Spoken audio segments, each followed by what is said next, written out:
இந்த மஞ்சள் வந்து நம்மளுடைய அன்றாட வாழ்க்கையில தினம் நம்ம கூட சேர்றதுனாலேயே பல நோய்கள் நம்மளை வராமல் இருக்குன்னு இன்றைய ஆய்வாளர்கள் சொல்லியிருக்காங்க. சமீபத்தில் பார்த்தீங்கன்னா அந்த கேன்சருடைய வளர்ச்சி நிறைய இருக்கு. முன்னாடி கேன்சர் புற்றுநோய் அப்படிங்கிறது யாரோ ஒருவருக்கு, அதுவும் குறிப்பா புகைப்பிடிப்பவங்களுக்கு, இல்ல மது அருந்தவங்களுக்கு, இல்ல அதிகபட்சமாக மன அழுத்தத்தில் இருக்கிறவங்களுக்கு, இல்லைன்னா பாரம்பரியமாக குடும்பத்தில் நிறைய பேருக்கு புற்றுநோய் இருக்கு அப்படின்னு அவங்களுக்கு மட்டும்தான் வந்துட்டு இருந்தது.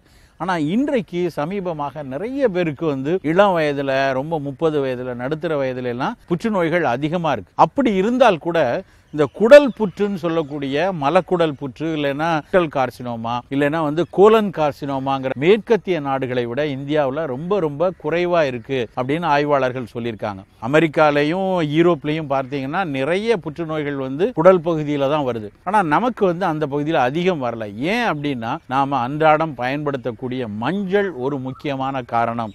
மலக்குடல்லையும் குடல் பகுதியில் வரக்கூடிய புற்றுநோய்கள் வந்து மேற்கத்திய நாடுகளை விட இந்தியாவில் ரொம்ப ரொம்ப குறைவா இருக்கு அப்படின்னு ஆய்வாளர்கள் சொல்லியிருக்காங்க. அமெரிக்காலையும் யூரோப்லையும் பார்த்தீங்கன்னா நிறைய புற்றுநோய்கள் வந்து குடல் பகுதியில தான் வருது. ஆனா நமக்கு வந்து அந்த பகுதியில் அதிகம் வரல. ஏன் அப்படின்னா நாம அன்றாடம் பயன்படுத்தக்கூடிய மஞ்சள் ஒரு முக்கியமான காரணம் அப்படின்னு சொல்லி நேச்சர் அப்படின்னு ஒரு மேகசின் இருக்கு. உலகத்துல தலை சிறந்த ஒரு மெடிக்கல் ஜேர்னல் வந்து நேச்சர். அந்த மேகசின்லயே அவங்க வந்து ஆய்வாளர்கள் கட்டுரைகள் எழுதியிருக்காங்க. கிட்டத்தட்ட 1940, 50களில் இருந்து நிறைய மருத்துவ கட்டுரைகள் வந்து மஞ்சளை நோக்கி வந்திருக்கு. மஞ்சள்ல இருந்து இன்னைக்கு என்ன சொல்றாங்கன்னா கிட்டத்தட்ட 250க்கு மேற்பட்ட மருத்துவ ஆய்வுகள் வந்து மஞ்சள்ல மட்டும் நடத்தியிருக்காங்க. அந்த அளவுக்கு மஞ்சள் வந்து ஒரு மிகச்சிறந்த மருந்து. உலகம் வந்து ரொம்ப உத்து பார்த்துட்டு இருக்கு. இந்த நாட்டில் பல ஆயிரம் ஆண்டுகளாக அவர்களுக்குன்னு ஒரு கலாச்சாரம் இருக்கிறது. அவர்கள் பல ஆண்டுகளுக்கு முன்னாடியே வந்து அறிவிலையும் ஆற்றலையும் உடல் நலத்திலையும் ரொம்ப நல்லா இருந்திருக்காங்க. அப்படி இருந்ததற்கு காரணமாக அவர்கள்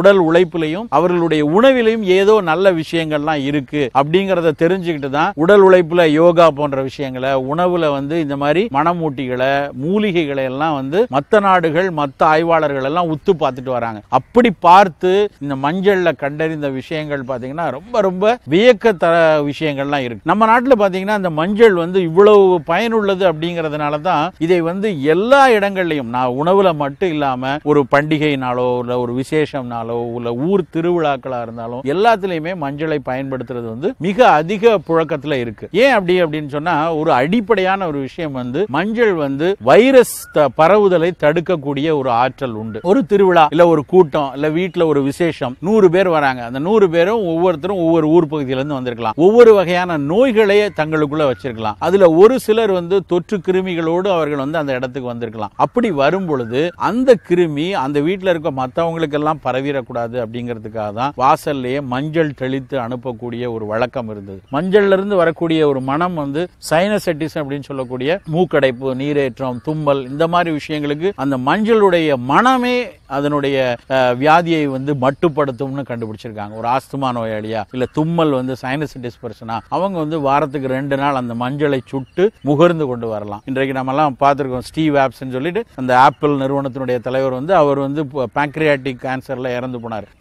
பல மில்லியன் டாலர் பயன்படுத்தி அவரை வந்து எப்படியாவது காப்பாற்ற உலகம் முயற்சித்தது. ஆனாலும் பயன் இல்லாமல் அவங்க வந்து தவறி போனாங்க. அதே அந்த பாங்க்ரியாட்டிக் கார்சினோமா வராமல் தடுப்பதற்கு இந்த மஞ்சள் பயன்படுது அப்படின்னு சொல்லி ஒரு பேப்பர் இருக்கு. அது பாங்க்ரியாட்டிக்ங்கிறது நம்மளுடைய கணையம்னு சொல்லக்கூடிய இன்னைக்கு இன்சுலின்லாம் சுரக்கிறது, அதாவது சர்க்கரை நோய் வராமல் தடுப்பதற்கு வேண்டிய இன்சுலின் சுரக்கிறதுக்கும் சரி, நம்மளுடைய கொழுப்பை ஜீரணிக்கக்கூடிய பல்வேறு நொதிகளை சுரப்பதும் அந்த பாங்க்ரியாஸ் தான். அந்த பாங்க்ரியாஸ்ல ஒரு கேன்சர் வந்ததுன்னா 18 மாதம் 20 மாதத்திலேயே வந்து சரியாக குணப்படுத்தப்படவில்லை அப்படின்னா அது வந்து மரணத்தை நோக்கி அழைத்து விடுங்கிறதா இன்றைய ஒரு நிலைமை. அந்த நிலைமையில கூட இந்த மஞ்சள் வந்து ஓரளவுக்கு அந்த நோயினுடைய வளர்ச்சியை கட்டுப்படுத்தும் அப்படின்னு சொல்லி நிறைய ஆய்வுகள் சொல்லியிருக்கு.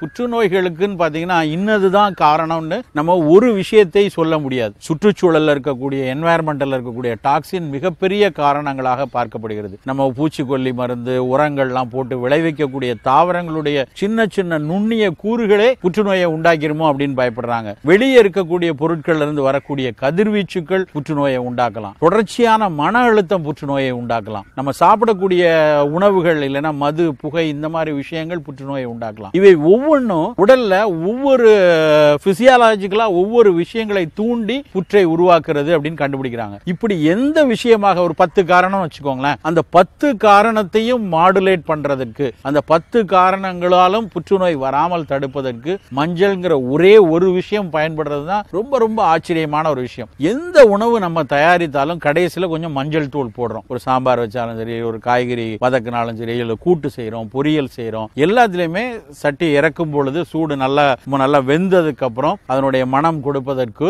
அதனுடைய நிறம் கொடுப்பதற்கு கடைசியா ஒரு 2 சிட்டிகை மஞ்சள் போடுறோம். இதுவும் பார்த்தீங்கன்னா அந்த உணவுல சேரக்கூடிய பல்வேறு பொருட்கள்னால உடலுக்கு கேடு வந்துடக்கூடாதுங்கிறது ஒரு விஷயம். இன்னொன்னு, அந்த உணவு கெட்டு போகாமல் இருக்கணுங்கிறது இன்னொரு விஷயம். இது எல்லாத்தையும் தாண்டி இந்த மஞ்சள் உள்ள சேர்றதுனால நமக்கு பல்வேறு நோய்கள் வராமல் நம்மளுடைய நோய் எதிர்ப்பாற்றல் இயல்பாகவே நமக்கு உடம்புலயே நிறைய பாதுகாப்பு தன்மை இருக்கிறது, இம்யூனிட்டி அப்படின்னு சொல்றோம். அதுல அந்த இம்யூனிட்டி சிஸ்டம் நல்ல அலர்ட்டா வைத்திருக்கிறதுக்கு இந்த மஞ்சள் தூள் பயன்படுது அப்படின்னு நிறைய ஆய்வுகள் சொல்லியிருக்காங்க. பண்பாடாக மஞ்சள் தெளிச்சு வரவேற்றாங்கன்னா ஒரு புனிதமான விஷயமாக கருதப்படுது. இந்த புனிதத்திற்கு பின்னாடி இருந்த மருத்துவ குணம் என்னன்னா, அந்த நபரிடம் இருந்து மற்ற நபர்களுக்கு எந்த கிருமி தொற்றும் வந்துவிடக் கூடாது அப்படிங்கிறது. அதனாலதான் பாத்தீங்கன்னா ஊர் திருவிழால மஞ்சள் தெளிக்கிறது, இல்லைன்னா ஒரு பெரிய கொண்டாட்டங்கள் இருந்தா மஞ்சள் தெளிக்கிறது. ஒரு பெண் பூப்படைந்தாருன்னா அதுக்கு கூட மஞ்சள் நீராட்டு விழா அப்படின்னு சொல்லுவாங்க. ஏன் அப்படி சொன்னாங்க அப்படின்னா, பூப்படைந்த பெண் உடல்ல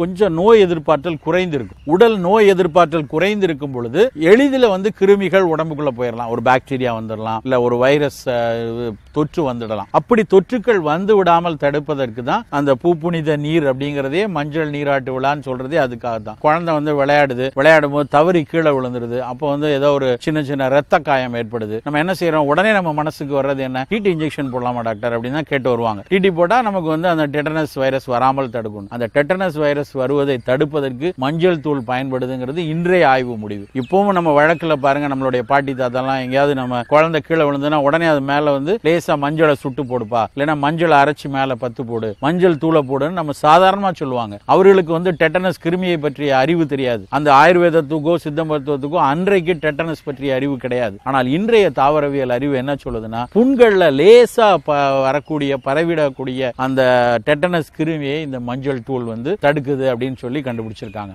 மஞ்சள் நீர், மஞ்சளை கொதிக்க வச்சு அந்த தண்ணீரை வைத்து கழுவுனா, நம்ம இன்னைக்கு எப்படி நமக்கு ஒரு புண்ணாச்சுன்னா முதல்ல என்ன செய்யறோம், டெட்டால் போட்டு நல்லா கழுவிடுங்க, கிருமி நாசினி தரவத்தை வச்சு தொடச்சி எடுத்துருங்க அப்படிங்கிறது தான் இன்றைய மருத்துவம் சொல்லக்கூடிய விஷயம். அதே விஷயத்தை இந்த மஞ்சள் நீரை வைத்து நல்லா கழுவணும் அப்படின்னா கிருமி நாசினிகள் நேரா நம்ம கிருமிகள் வேற பாக்டீரியாக்களோ ஃபங்கஸோ வராமல் தடுப்பதற்கு இந்த மஞ்சள் தண்ணீர் பயன்படும் அப்படின்னு சொல்லியிருக்காங்க. காரம் போடும்போது பாத்தீங்கன்னா காரத்துக்கு மிளகாவற்றல் போட்டாங்கன்னா கூடவே மஞ்சள் தூள் போடுவாங்க. அப்படி மஞ்சள் தூளை சேர்த்தால் ஏதாவது ஒரு தேவையில்லாத ஒரு சத்துனால நமக்கு புற்றுநோய் வந்துடாம தடுப்பதற்கு கூட அந்த மஞ்சள் பயன்படும். அதனால இன்றையில இருந்து நீங்க உங்களுடைய உணவுல கொஞ்சம் கொஞ்சம் மஞ்சள் தூளை தினசரி உணவுல சேர்த்து கொண்டு வந்தோம்னா பல நோய்கள் வராமல் நாமும் பாதுகாப்பா இருக்கலாம். நம்மளுடைய அடுத்த தலைமுறையும் நம் சந்ததியும் ஒரு ஆரோக்கியமான நலவாழ்விற்கு நாம் அவர்களை அழைத்து செல்லலாம்.